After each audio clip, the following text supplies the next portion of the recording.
성경 말씀 읽어드리겠습니다. 오늘은 성경 신약을 보겠고 신약의 말씀이 두 군데가 되겠습니다. 마태복음과 누가복음인데 마태복음 27장 32절부터 44절, 누가복음 23장 32절부터 43절 제가 차례대로 읽어드리도록 하겠습니다. 마태복음부터 읽어드리겠습니다. 나가다가 시몬이란 구레네 사람을 만나며 그에게 예수의 십자가를 억지로 지워 가게 하였더라.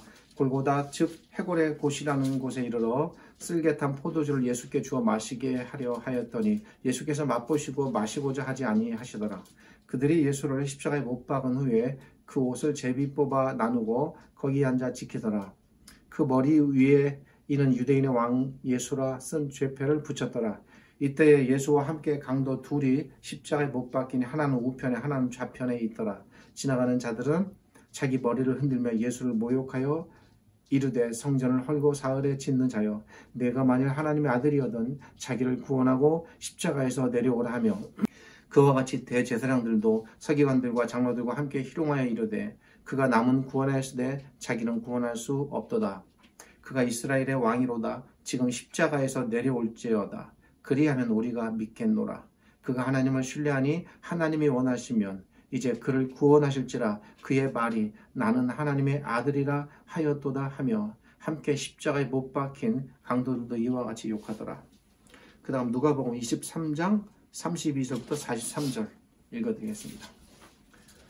이렇게 두 부분을 읽어드리는 이유는 약간의 기록의 차이가 있고 그런 것들을 좀 잘 비교하시면서 보시도록 하기 위함입니다.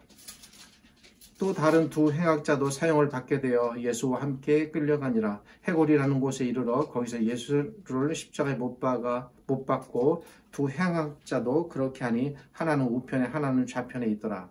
이에 예수께서 이르시되 아버지 저들을 사하여 주옵소서 자기들이 하는 것을 알지 못함이니이다 하시더라. 그들이 그의 옷을 나눠 제비 뽑을새 백성은 서서 구경하는데 관리들은 비웃어 이르되 저가 남을 구원하였으니 만일 하나님이 택하신 자 그리스도이면 자신도 구원할지어다 하고 군인들도 희롱하면서 나와 신포도주를 주며 이르되 내가 만일 유대인의 왕이면 내가 너를 구원하라 하더라. 그의 위에 이는 유대인의 왕이라 쓴 패가 있더라.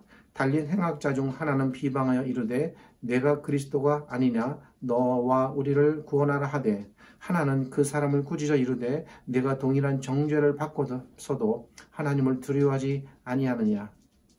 우리는 우리가 행한 일에 상당한 보응을 받는 것이니 이에 당연하거니와 이 사람이 행한 것은 옳지 않은 것이 없느니라 하고 이르되 예수여 당신의 나라에 임하실 때에 나를 기억하소서 하니 예수께서 이르시되 내가 진실로 내게 이르노니 오늘 내가 나와 함께 낙원에 있으리라 하시니라. 두 부분을 읽어드렸는데 읽으시면서 약간의 내용상의 차이가 있는 것을 발견하실 수 있으셨을 것입니다.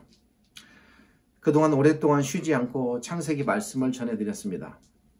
오늘부터 몇 주간은 이제 좀 창세기를 다시 되돌아보는 시간도 가지면서 신약을 비롯해서 시편을 설교하려고 합니다. 이렇게 하면서 창세기에 그 지쳤던 지루함도 조금 달래보고 또한 성경의 다른 부분들도 균형 있게 배우는 그런 시간을 가지면 어떨까 합니다. 이에 오늘은 예수님께서 십자가에 달려 죽으실 때의 상황이 기록된 본문을 중심으로 말씀을 전합니다. 오늘은 예수님께서 십자가에 달려 죽으실 때에 함께 달린 두 강도의 죽음을 통해 하나님께서 우리에게 가르쳐 주시는 우리 구원의 의미에 대해 살펴보려고 합니다. 두 개의 본문을 읽어드렸습니다. 같은 사건이 두 곳에 기록되었는데 이 두 부분을 비교하면서 의미를 찾아보려고 합니다. 본문에 대해 말씀을 드리기에 앞서서 먼저 살펴볼 부분이 있습니다.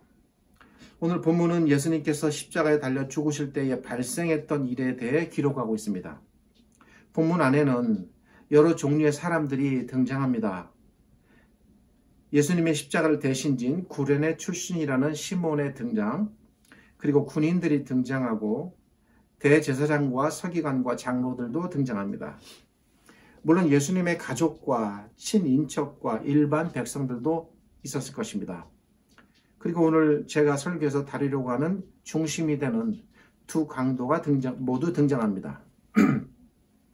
예수님께서 죽으실 때에 이렇게 여러 종류의 사람들이 있었고 그들에 대한 기록이 나타나지만 오늘은 이 두 본문에서 등장하는 여러 사람들을 다 다루지 않고 공통적으로 등장하는 그들에 대해서만 초점을 맞추려고 합니다. 그들은 두 사람의 강도, 우리말 성경에는 그렇게 번역이 되어 있습니다. 두 사람의 강도들입니다. 오늘 전해드린 이 두 개의 본문 안에는 이 두 강도들의 등장과 또 이들이 한 말들과 그리고 이 두 강도들에 대한 기록자의 평가가 나타나 있습니다. 오늘 제가 예수님의 죽으심에 대해 말씀을 전하는 데 있어서 이 두 개의 본문을 선택한 이유가 이 두 강도들에 대한 내용을 말씀드리기 위함입니다. 그래서 오늘은 예수님께서 십자가에 달려 죽으실 때 여러 상황이 발생했지만 다른 부분들은 잠시 미뤄두고 이 두 사람에 대해 초점을 맞추겠습니다. 우리는 먼저 여기 기록된 강도들이 우선 어떤 사람들인지 살펴볼 필요가 있습니다. 우리가 알고 있는 어떤 예상과는 조금 다를 수 있습니다. 우리말 성경에는 강도라고 표현되어 있습니다. 또 한쪽 성경은 행악자라고 표현되어 있습니다. 이 표현들 때문에 이렇게 강도라는 이 단어가 이들이 사람들을 때리고 돈을 강탈한다든지 아니면 사람을 죽이거나 폭력을 행한 흉악범이었을 것으로 쉽게 생각할 수 있습니다. 물론 그럴 가능성을 100% 배제할 수는 없겠지만 상당히 희박한 겁니다. 이들이 그런 중범죄자들을 가리키는지 그런 의미의 사람들인지를 살펴볼 필요가 있습니다. 마태복음에는 두 강도라고 표현되어 있고 누가복음에는 행악자라고 표현되어 있습니다. 그런데 여기 등장하는 이 사람들에 대한 성경학자들의 의견은 조금 다릅니다. 당시 이스라엘은 정치적으로 로마라는 나라의 지배 아래에 있었습니다. 이 부분은 웬만한 우리 교인들이 다 알고 있는 부분입니다. 어렵지 않습니다. 근데 지배를 하는 방식이 완전히 그 나라에 들어가서 완전히 노예로 삼고 다스리는 그런 방식은 아니었습니다. 종교와 전통이라는 어떤 그 나라의 오랜 보이지 않는 전통적인 유산들 이런 것들에 대해서는 상당한 허용을 베풀었습니다. 그러나 이제 직접적인 나라를 이끌어가는 방식에 있어서 군사, 그러니까 병력의 문제, 그 다음에 그 나라를 유지해야 되는 치안의 문제, 그리고 세금을 걷어들이는 문제, 그리고 중요한 범죄자의 그런 재판에 관한 문제, 이런 것들은 보통 로마에서 직접 관여했습니다. 그러니까 일종의 직접 통치 방식과 간접 통치 방식을 곁들인 이렇게 혼합한 방식이었고, 로마는 그렇게 해서 주변에 굉장히 많은 대륙들을 다 점령해 나가고 통치 아래 뒀던 것입니다. 그래서 로마가 이런 부분들을 직접 통제하기 위해서는 로마에서 직접 총독이라는 일종의 그 실질적인 권력자입니다. 그 사람을 파견했고, 그리고 많은 로마의 그 장교급의 군인들을 또 파견했고, 그리고 로마에서 직접 수많은 사병들까지도 직접 다 파견했어요. 예. 그러니까 로마의 병력이 그대로 이스라엘 안에 주둔해 있는 상태입니다. 이렇게 해서 로마는 종교와 전통의 문제는 유대에서 직접 유대 백성들이 뽑은, 아니면 그 전통적으로 세습되는 그 유대의 왕이 주관하게 하고, 군사, 치안, 세금, 정치, 중요 재판, 이런 부분은 로마에서 직접 파견한 총독이 다 주관하게 했습니다. 그러니까 실질적인 권력은 총독에게 다 있는 겁니다. 당시 예수님께서 그럼 어떤 범죄자의 자리에 있었을까? 그러니까 어떤 범죄자로 분류되어 있을까? 예수님은 당시의 시각으로, 당시의 기준으로 정치범으로 분류되었습니다. 그래서 로마의 그 당시 총독이었던 빌라도가 직접 이 재판에 관여해서 모든 재판 과정을 진행했고, 그리고 최종적으로 빌라도의 재가를 받아서 예수님께서 죽음을 당하게 되는 것입니다. 이렇게 이스라엘은 철저하게 로마의 지배를 받았습니다. 이런 압제로 인해 당시에는 로마로부터 정치적으로 당연히 독립을 쟁취하려고 하는 끊임없는 시도들이 있겠죠. 어느 나라, 어느 민족이든지 다 있으니까 우리나라에도 그런 독립 투사들이 많이 있었습니다. 당시 그들을 이제 열심당원이라고 부릅니다. 그렇게 이름이 붙여진 사람들이 있어요. 우리로 말하자면 독립운동가들입니다. 성경에 등장하는 바리새인들도 거슬러 올라가면 그 시초가 그 열심당원에서 흩어져 나온 한 분파들입니다. 열심당원들은 그 무력을 통해서라도 로마로부터 독립해야 된다고 생각했던 적극적인 무력 투쟁 주장자들이었습니다. 또 반대로 너무 그렇게 극진적으로 나가지 말고 로마와 잘 융화해서 이 나라가 유지되게끔 하자라는 온건주의파들도 있었겠죠. 사도행전 21장 38절을 보면 자세히는 나와 있지 않지만 당시 한 4천 정도의 독립운동가들을 휘하에 몰고 다니면서 로마를 대항해서 무력투쟁했던 한 일종의 우리식으로 말하면 뭐 장군이라고 하실 수가 그런 사람도 등장합니다. 이 사람은 나중에 바울을 신문했던 벨릭스의 군대에 의해서 진압을 당하게 됩니다. 예수님의 처형 자리에 서게 되어 있었던, 원래는 예수님이 아니었으면 그 자리에 달려있을 사람이 있었어요. 누굽니까? 바라바라는 사람입니다. 이 바라바도 결코 단순 강도가 아닙니다. 이 사람 역시 밀란을 주도했던 무장 독립운동가였습니다. 예수님께 붙여진 죄목도 그러게 정치적인 반란죄였습니다. 그 예수님의 그 십자가 위에 달려있는 그 죄패를 보십시오. 유대인의 왕이라고 써놓은 겁니다. 반란했다는 것이죠. 예수님이 백성을 선동했고 유대인의 왕이라고 지칭했고, 사실 그렇게 하신 적이 없지만 또 가이사에게 세금을 바치지 말라고 했다고 누명을 덮어 씌우고 세금 문제가 대두됐습니다. 이런 모든 것들이 예수님을 반란죄로 처형하였음을 알려주는 사건들입니다.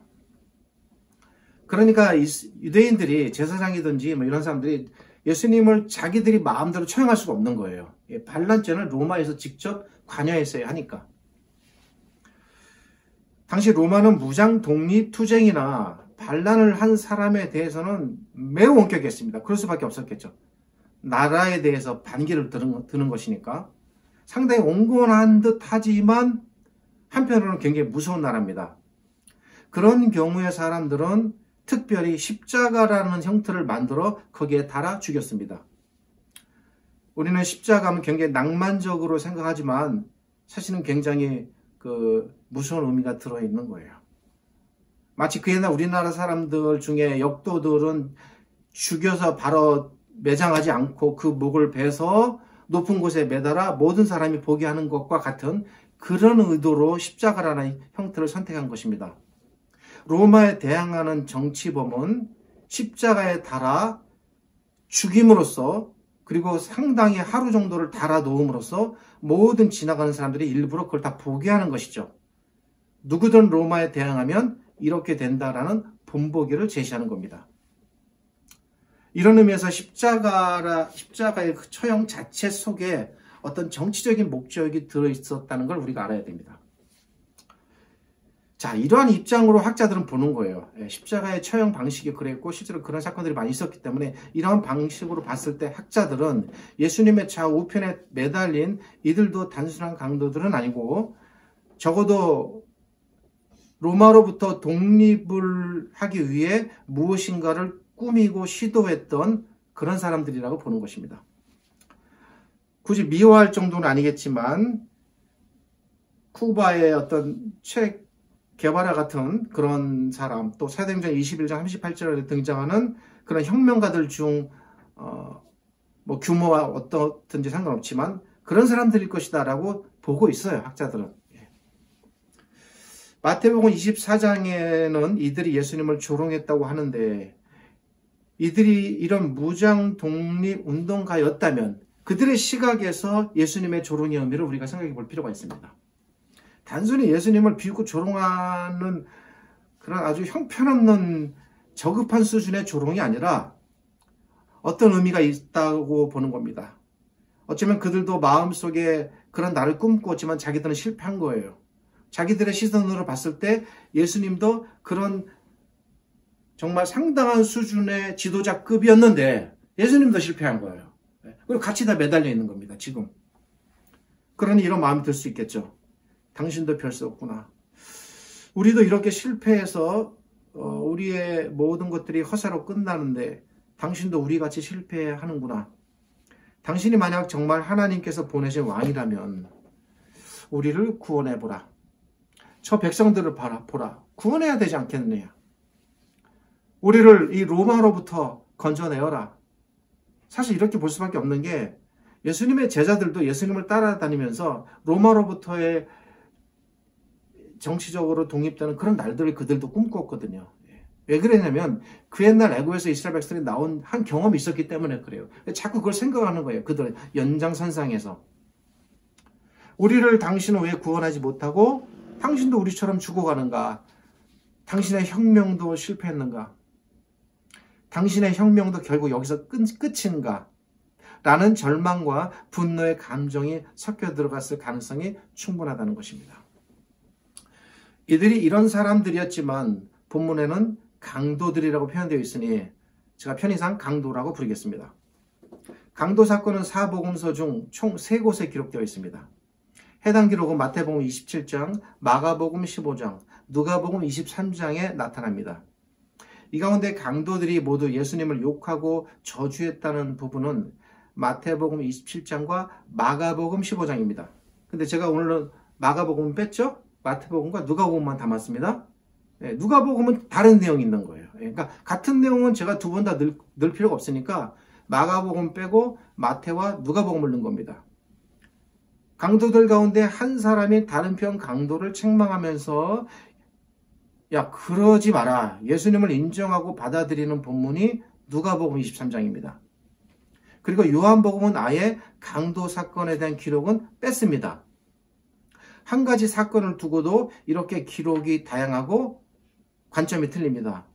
여기서 질문은 왜 한쪽 성경은 강도들이 예수님을 욕했다고, 두 사람 다 예수님을 욕했다고 말하고 있고 또 누가복음의 성경은 한 강도는 예수님을 욕했지만 한 강도는 욕하지 않고 오히려 그를 나무라고 예수님께 이렇게 참 자기를 예수님 믿습니다 하는 그런 고백을 했을까? 이게 전혀 다른 기록이 나타나는 겁니다. 사복음서는 예수님을 중심으로 그분의 탄생과 자라심, 사역, 죽으심, 부활 전반에 대해 기록했습니다. 그런데 사복음서에 모두 똑같은 사건들이 똑같은 내용으로 다 들어있지는 않습니다. 어떤 사건은 사복음서는 무엇인지 아시죠? 마태복음, 누가복음, 마가복음, 요한복음. 이 사복음서에 어떤 사건은 다 들어있기도 하지만 어떤 부분은 마태와 마가복음에 들어있고 어떤 사건은 요한복음에만 들어있는 경우도 있습니다. 그리고 또한 같은 장소, 같은 시간에 일어나는 사건이라도 마태, 마가, 누가, 요한이 각기 바라보는 동일한 사건에 대한 관점이 다르기도 합니다. 무슨 말씀입니까? 관점의 차이가 있다는 거예요. 왜 관점의 차이가 발생할까? 그거는 자기가 중요하다고 생각하는 게 서로 다양하기 때문에 관점의 차이가 나타나는 겁니다. 이런 차이점 때문에 마태는 아주 자세히 기록하고 때로 누가는 간략하게 기록하고 또 마태나 누가가 말하지 않은 것을 기록하기도 하고 요한은 생략하기도 합니다. 두 강도 사건이 이런 경우에 해당합니다. 이런 경우에는 우리는 기록된 사건을 보다 정확하게 알기 위해서 비교해 보아야 되는 겁니다. 그래야만 이 사건을 어떤 한 복음서 기록자의 시각으로만 바라봐서 편견에 빠지지 않고 좀 더 객관적으로 사건 전체를 입체적으로 볼 수 있는 겁니다. 이렇게 함으로써 하나님께서 이렇게 예수님께 대해서 기록하신 이런 일들에 대해서 우리가 좀 더 구체적이고 입체적으로 잘 하나님의 의도와 목적이 무엇인가를 깨달아 알 수가 있습니다. 다소 딱딱하고 어렵겠지만 잘 들어주시고 따라오실 줄 믿습니다. 제가 왜 이런 말씀을 드리는가 하면 같은 장소, 같은 시간대에 벌어진 이 사건을 기록함에 있어서 마태와 누가가 서로 다른 관점으로 기록했습니다. 장소도 같고 시간도 같고 대상도 같은데 내용이 차이가 납니다. 왜 이런 일이 발생할까?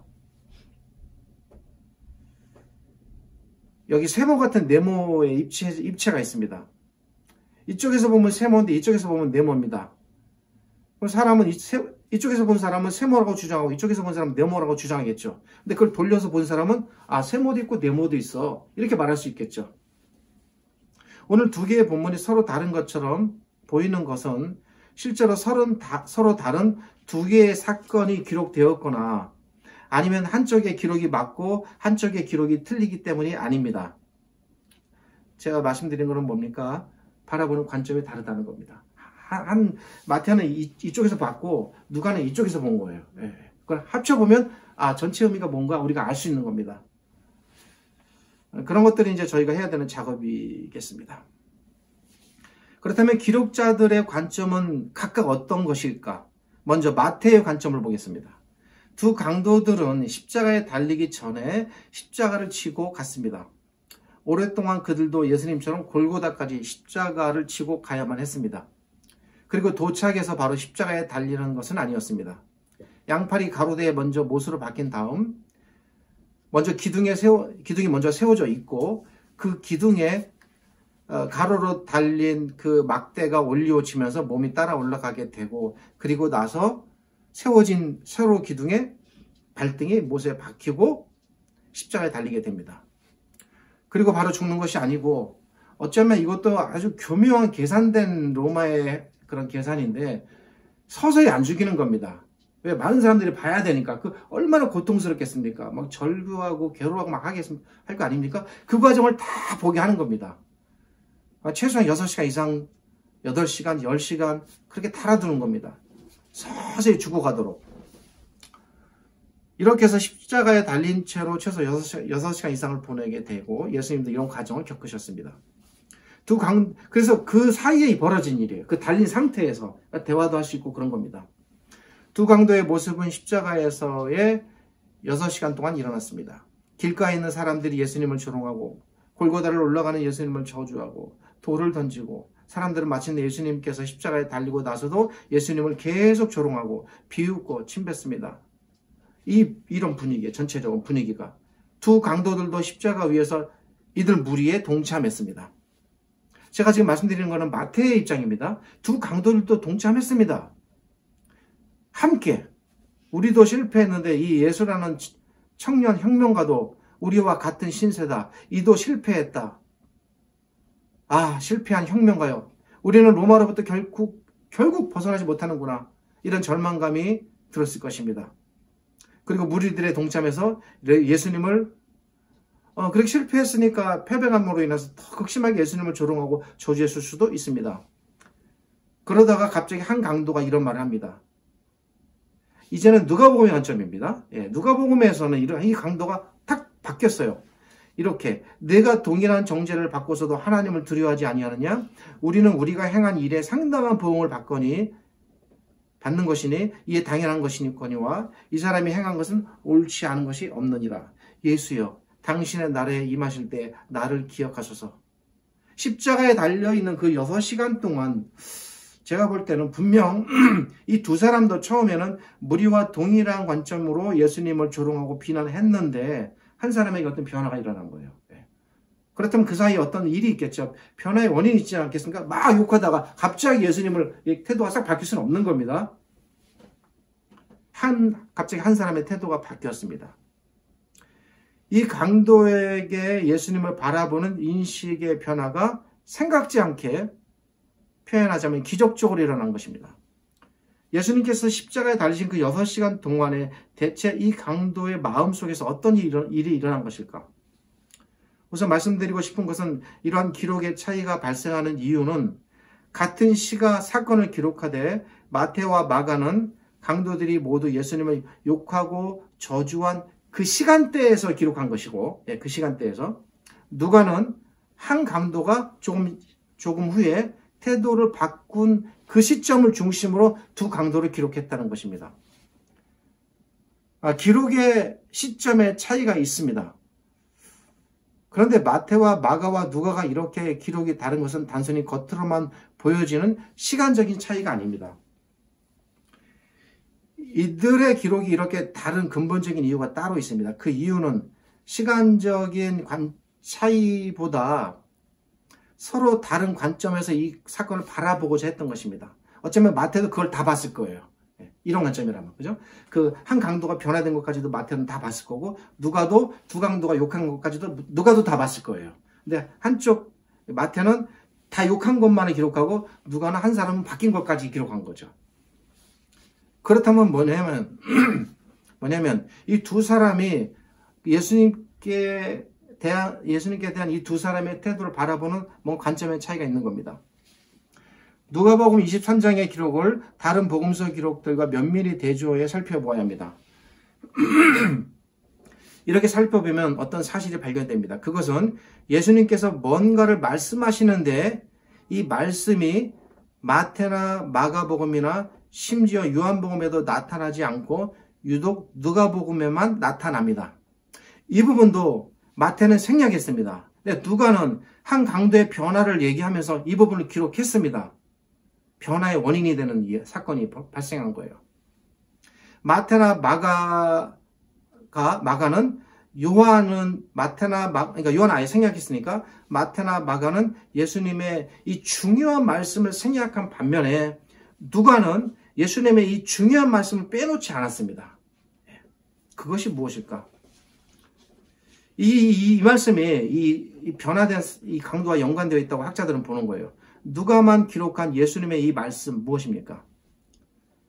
이 내용을 살피기에 앞서서 마태, 마가, 누가가 모두 기록한 공통의 기록이 있습니다. 그것은 마태는 마태복음 27장 38절에서 예수와 함께 강도 둘이 십자가에 못 박히니 하나는 우편 하나는 좌편에 있더라. 또 마가도 마가복음 15장 27절에서 강도 둘을 예수와 함께 십자가에 못 박으니 하나는 그의 우편에 하나는 좌편에 있더라. 누가도 누가복음 23장 33절에서 두 행악자도 그렇게 하니 하나는 우편에 하나는 좌편에 있더라. 이건 다 나타나는 거예요. 세 기록은 모두 똑같습니다. 그런데 바로 그 다음이 문제입니다. 제가 조금 전에 말씀드린 마태와 마가는 누가와 시간의 차이가 있다고 말씀드렸습니다. 그 관점에서 바라본 겁니다. 그리고 누가는 조금 더 후에 좀 시간이 지난 다음에 한 강도가 변화된 것까지도 포함해서 그 관점에서 또 기록한 거예요. 뭡니까? 강조하고 싶은 차이가 다른 겁니다. 마태와 마가가 제가 자꾸 마태, 마가, 누가 하니까 헷갈리죠? 예. 마태, 마가는 같은 편이고 누가는 다른 편이다 이렇게 생각하십시오. 예. 저도 헷갈립니다. 마태와 마가가 강조하고 싶었던 것은 예수님께서 받으신 고난이 얼마나 심각한 거예요. 예. 심각한 고난에 초점이 맞춰져 있어요. 무슨 말씀인가 하면 마태와 마가는 예수님께서 얼마나 고통스럽게 죽어가셨는가, 그분의 고통이 얼마나 극심한가, 여기에 모든 초점을 맞추고 있는 겁니다. 그래서 두 강도들까지도 예수님을 막 욕하고 저주했다고 기록하는 거예요. 예.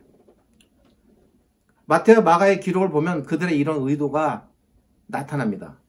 예수님의 고난, 그분의 아픔을 드러내고 강조하기 위해서 마태와 마가는 두 강도들도 십자가에 예수님을 함께 욕하며 못 박혔다고 말한 다음 예수님께서 하신 중요한 말씀을 이 두 사도들은 생략했습니다.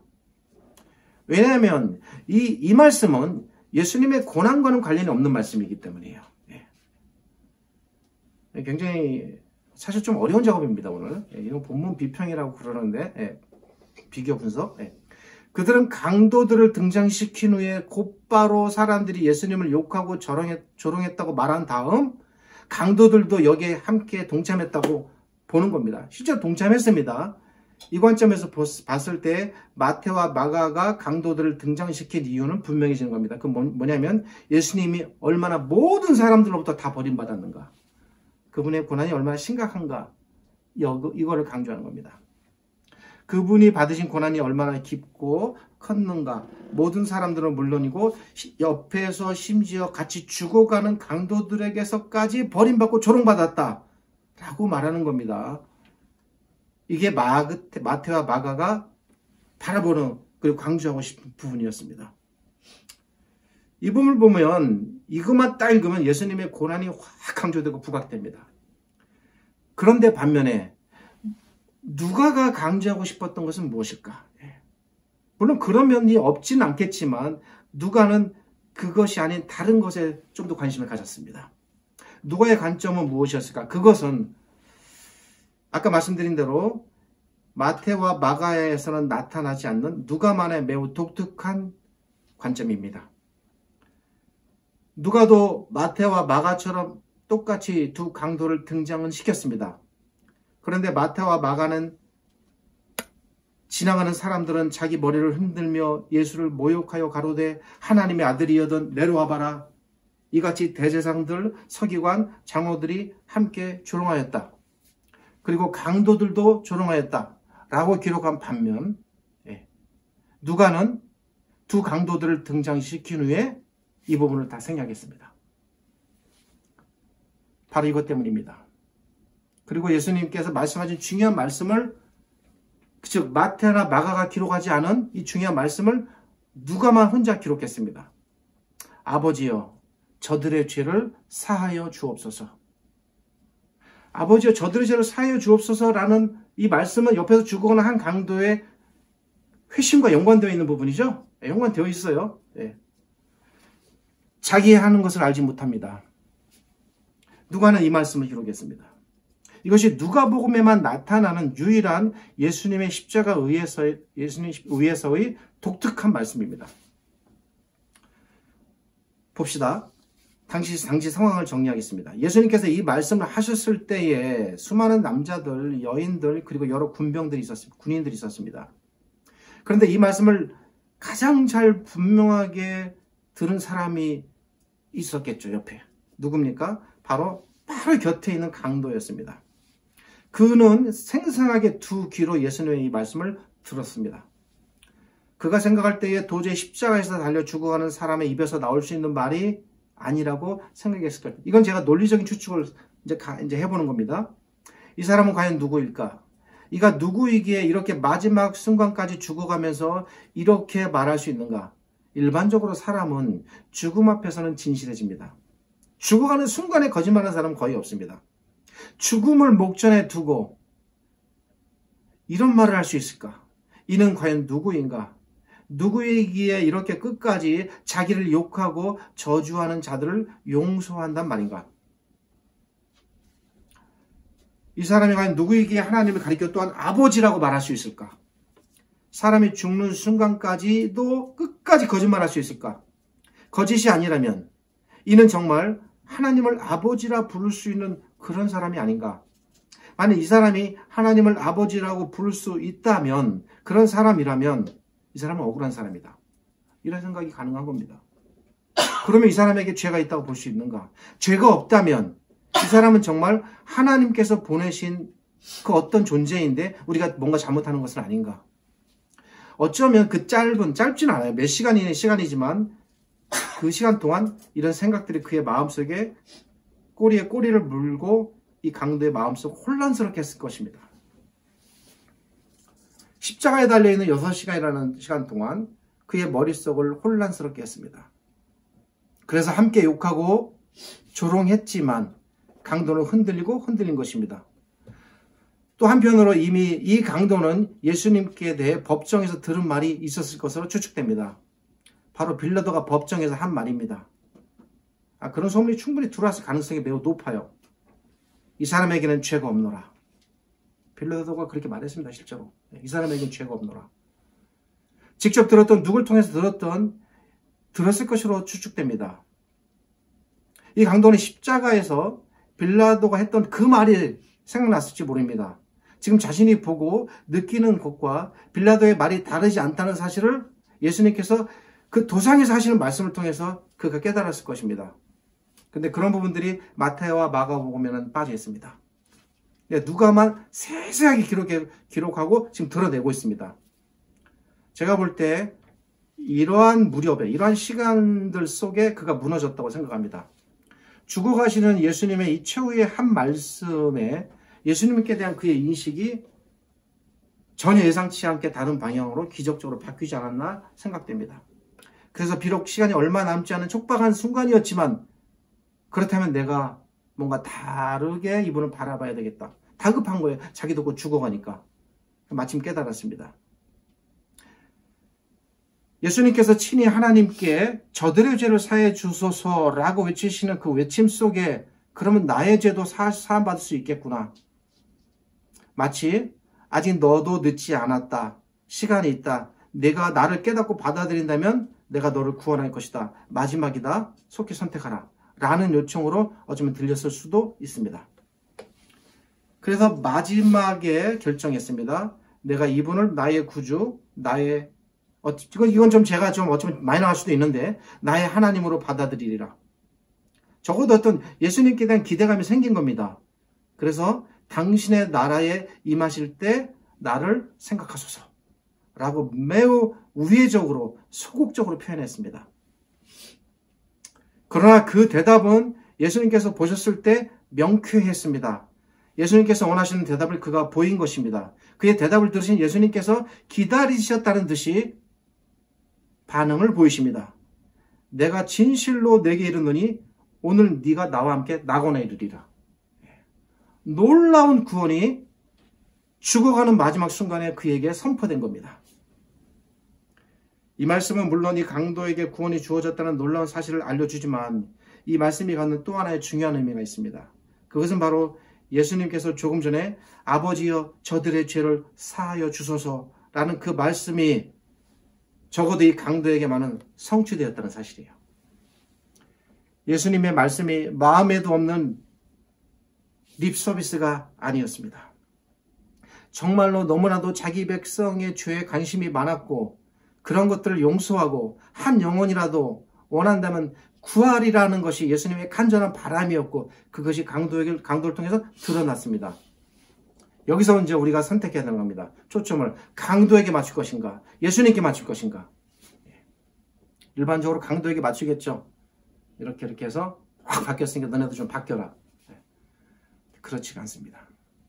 이 예수님의 진정성 있는 말씀이 강도에게 내가 진실로 내게 이르노니 오늘 내가 나와 함께 낙원에 있으리라 라는 말씀을 통해서 현장에서 자신의 말씀이 입증되고 성취되는 모습이 보여지고 있습니다. 이런 부분들을 우리가 읽어내야 됩니다. 정리하겠습니다. 마태와 마가의 관점은 무엇입니까? 그렇다고 마태, 마가가 좀 얕잡아 보지 마십시오. 대단하신 분들이에요. 잘 기록했습니다. 그분들은 나름 의도가 있어요. 예수님께서 강도들에게서까지도 버림받을 정도로 내려가셨고 처절한 고통을 당하셨다는 거에 초점을 뒀습니다. 그러면 누가의 관점은 무엇입니까? 그분께서는 그렇게 고통받으시며 조롱받으셨지만 마지막 순간까지도 한 사람이라도 구원하시기 위하여 몸부림치셨다는 거예요. 여기에 초점을 맞추고 있는 겁니다. 어느 정도까지? 방금 전까지만 해도 무리들과 합세해서 자신을 욕하고 조롱했던 바로 그 강도를 논리대로라면 그렇게 가는 겁니다. 그 강도를 그의 태도가 바뀌자 완전히 없었던 것처럼 전폭적으로 그를 받아들이시고 자기를 사람들과 섞여서 함께 조롱하고 저주하고 멸시했던 그 사람을 둘 중에 하나가 이제 돌아왔는데 그 사람을 받아들이신 겁니다. 예수님께서. 저들의 죄를 저들이 모릅니다. 하나님 용서해 주십시오. 그 죄를 용서한 거예요. 이 강도를 통해서. 똑같은 사건을 마태와 마가의 기록을 통해 그리고 누가의 기록을 통해 두 가지 관점에서 하나님께서 기록하게 하셨습니다. 하나님께서 우리에게 예수님의 죽으심을 이 두 가지 관점에서 모두 바라보라는 것입니다. 근데 이제 제가 오늘 전하고자 하는 초점은 누가 쪽이에요, 저는. 그분이 당하신 고난이 얼마나 극심했고 처절했으며 또 그분이 끝까지 이루고자 했던 그 구원이 얼마나 간절하고 절실했는지, 이거 양쪽 모두입니다. 양쪽을 다 균형 있게 바라보라는 것입니다. 그래서 우리는 두 관점에서 모두 이 사건을 바라봐야 합니다. 그런데 누가를 생각할 때 우리는 누가의 관점에서 저는 이제 바라보려고 하는 것이니까 강도가 당사자들입니다. 엄격히 말하면 우리는 이 글을 읽는 제3의 독자들입니다. 굳이 따지자면 우리에게는 이 글이 우린 제3자입니다. 그렇다면 이 사건이 강도에게만 일어난 일이고 우리와는 상관이 없는 일인가? 그렇지가 않다고 생각합니다. 표면적으로 이 사건은 한 강도에 관한 이야기를 담고 있습니다. 내용적으로는 이 사건이 한 강도가 십자가라는 형틀에서 어떻게 극적으로 구원에 이르게 되었는가라는 그 과정을 알려주고 그런 면에서 교훈적인 의미가 있음을 부인하지는 못합니다. 강도가 마지막 순간에 예수님을 인식하고 깨달아 그의 믿음을 고백했다는 것은 나름 우리에게 주는 의미가 크고 사실 굉장히 감동적입니다. 그런데 이 지점에서 하나님께서 우리에게 이 사건을 알리신 궁극적인 목적이 무엇인가를 생각해 보아야 합니다. 하나님께서 우리에게 이 강도의 극적인 영적 전환과 그리고 그의 회심에 대해 우리에게 알려주시고 그렇게 해서 너희도 이 강도처럼 그리스도께 나아오라고 하실 목적으로 기록한 것일까? 저는 개인적으로 그런 면이 전혀 없진 않다고 봅니다. 그런 의미도 상당히 있어요. 그런데 적어도 누가의 초점은 거기에 있지 않아요. 물론 그렇게 볼 수도 있습니다. 그렇게 위로받는 것도 좋습니다. 그렇게 바라보고 누구라도 예수 그리스도께 나아온다면 이것은 대단히 기쁘고 감사한 일입니다.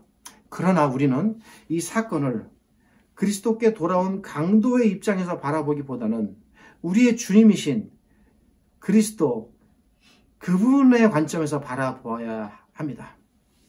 강도가 예수님께 주님 저를 기억하소서라고 한 말의 입장에서 이 본문을 접근할 것이 아니라 오늘 내가 나와 함께 하나님의 낙원에 이르리라 라고 그를 다 용서하시고 받아들인 주님의 입장에서 바라봐야 합니다.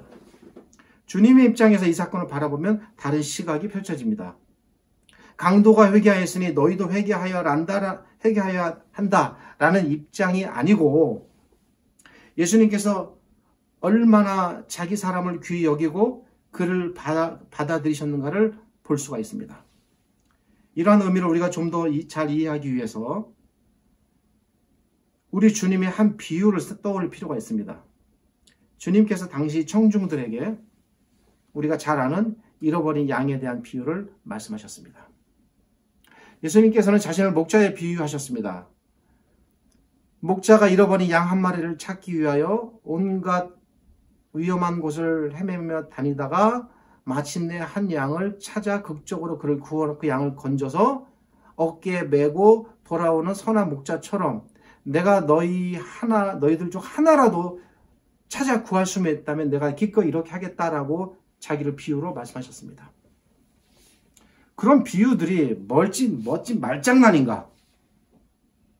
예수님께서 잃어버린 하나님의 양 한 마리도 끝까지 찾아 반드시 구원하신다는 그 선하신 목자 되심의 모습을 마침내 십자가에 달려 죽으시는 이 마지막 순간에 보여주신 것입니다. 예수님께서는 자신의 고통이 극에 달하시고 물 한 모금조차 마실 수 없을 정도로 극도로 지치고 고통스러운 바로 그 순간까지도 자신을 돌볼 겨를조차 없는 육체적으로도 힘이 다 빠져나가는 그런 순간까지도 자신이 친히 청중들에게 말씀하신 그 비유처럼 하나님의 잃어버린 양 한 마리를 찾기 위하여 내가 얼마나 지금 애쓰고 있는가를 보여주신 것입니다. 마지막 순간까지도 한 생명이라도 더 구원하시기 위하여 죽어가시는 그 순간에도 마지막 한 생명을 구원하시고 죽으셨습니다. 여기에 우리가 초점을 맞춰야 됩니다. 곁에서 함께 죽어가는 이 사람의 생명을 건지시고 함께 그리고선 그와 함께 죽으셨겠죠. 함께 죽어가시는 그 모습을 통해 예수님 자신이 얼마나 생명을 사랑하시며 한 생명이라도 구원받기를 간절히 원하시는지 우리가 보기에는 가치 없어 보이고 별 볼 일 없어 보이고 무가치한 사람같이 보이는 그런 사람일지라도 절대 그렇게 보지 말라는 것입니다. 그 생명을 구원하시기를 얼마나 간절히 원하시는가. 자신이 이 땅에 오신 참 목적을 이 사람을 구원하는 마지막 사건을 통하여 보여주셨습니다. 그러니까 어떻게 보면 생애 전체의 목적의 정점이 되는 사건이라고 볼 수 있어요. 그걸 마지막 구원함으로써 보여주신 거예요. 왜냐하면 그 일을 위해 이 땅에 오셨잖아요. 예수님께서. 이것이 하나님께서 이 사건을 성경에 기록하게 하신, 특별히 누가를 통하여, 누가복음에서 이 사건을 기록하게 하신 목적이라고 저는 생각합니다. 그리고 이 부분이 우리와 깊이 연관되어 있습니다. 우리 주님께서는 당신이 죽어가시는 그 순간까지도 한 생명을 포기하지 않으셨음을 명백하게 보여주셨습니다. 그리고 이를 통해 내가 이렇게 한 생명까지도 사랑하여 구원한 것처럼 동일한 원리와 동일한 심정으로 우리 각 사람들을 다 그렇게 선택하고 하나님의 자녀로 받아들이시고 사랑하고 구원하셨다는 것입니다. 내가 이 죽어가는 강도를 사랑한 것처럼 너희도 사랑하였다. 내가 이 죽어가는 강도를 구원한 것처럼 너희도 구원하였다. 내가 이 죽어가는 영혼을 천국으로 이끈 것처럼 지금 예수님과 더불어 그 나라에 함께 있겠죠. 그 사람이 너희도 하나님의 나라로 이끌었고 이끌 것이다. 예수님께서 이 사건을 통해 우리에게 주시는 가르침이고 지금도 하시는 말씀입니다. 기도하겠습니다. 하나님 감사합니다. 오늘 말씀을 통해서 예수님께서 십자가에서 함께 달려 죽어가는 그 사람을 구원하는 이 사건을 통해서 이 기록된 말씀의 의미가 무엇인가를 생각해 보았습니다. 정말 한 사람을 구원하는 것이 천하를 얻는 것보다 더 귀하다고 말씀하신 그 우리 주님의 말씀이 너무나도 우리 마음에 와닿고 그것이 결코 헛되게 꾸민 말씀이 아니며 정말 온 세상보다도 한 사람을 구원하는 일을 더 귀히 여기심이 이렇게 우리가 말씀을 통해서 드러난 걸 배웁니다. 그런 하나님의 생명에 대한 크나큰 관심과 깊은 사랑으로 저희도 구원을 받았습니다. 우리가 그렇게 하여 하나님의 자녀가 되었고 저 십자가에 달려 죽어가는 강도가 하나님의 나라에 이른 것처럼 우리도 그렇게 하나님의 크신 은혜와 구원에 의하여 하나님의 자녀가 되고 하나님의 나라에 이르게 됨을 깨닫고 감사드립니다. 이런 마음이 저희 안에 잘 자리 잡게 하시고 이런 본문들을 읽을 때마다 우리에 대한 하나님의 그 깊으신 사랑과 한량없는 은혜를 제가 잘 깨달아 더욱더 하나님을 잘 섬기고 하나님의 자녀의 모습으로 이 땅을 살아가는 저희들 되게 하여 주옵소서. 지금은 우리 주님 예수 그리스도의 은혜와 저희를 지극히 사랑하시는 아버지 하나님의 크신 사랑과 오늘도 이 말씀으로 우리를 위로하시고 지켜가시고 이끌어가시는 성령 하나님의 함께 하심이 이 하나님의 말씀에 읽혀지고 전파되는 모든 곳마다 생명을 구원하시고 그를 지켜가시는 하나님의 은혜가 가득하시고 넘쳐나기를 우리 주님 예수 그리스도의 이름으로 축복하며 기도드립니다. 아멘.